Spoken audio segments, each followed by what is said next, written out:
The year is 1895, and the world saw the birth of cinema with the Lumiere brothers' cinematograph and the first public movie screenings. But on February 1895, in Gardner Lake in Salem, Connecticut, something much stranger had occurred. The winter of 1995 was brutal.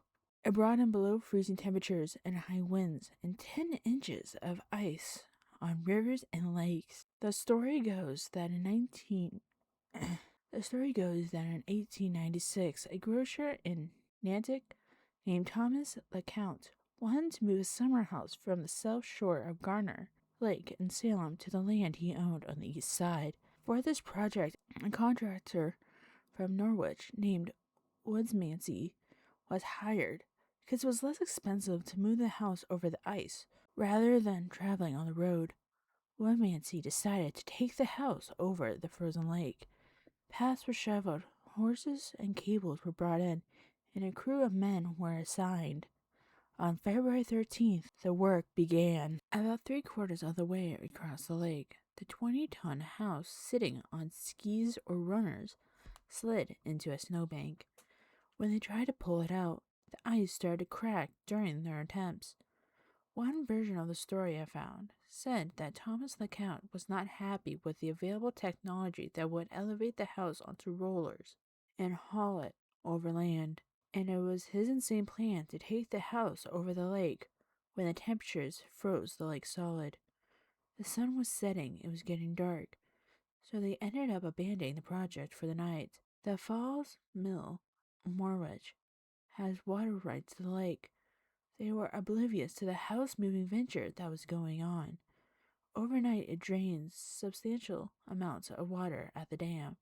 It created space between ice and the water. As a result, it weakened the ice. By morning the next day, the house had broken through the ice. Efforts to save it were futile, and the house rested in about 15 feet of water. It would eventually sink deeper into the mud until it disappeared. Other stories said that the next day they were still not able to move the house. LeCount retrieved what he could, and the building remained stuck in the snowbank until spring came and thawed the ice. That's when the house dropped about 15 feet into the water, leaving only the second story and attic above the water, like a lighthouse. During the following winter, children would actually ice skate through the building. One of the heavier items that was left behind in the house was LeCount's piano. To this day, anglers claim that you can hear ghostly strains of piano playing when you're in the area, a ghostly trace of the abandoned house at the bottom of the lake.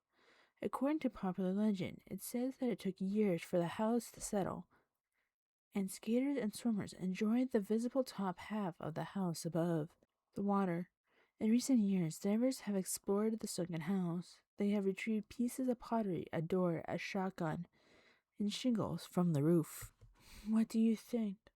Would you be able to pull off this project? Or should have they done it the more expensive way? Stand tall, never gonna fall.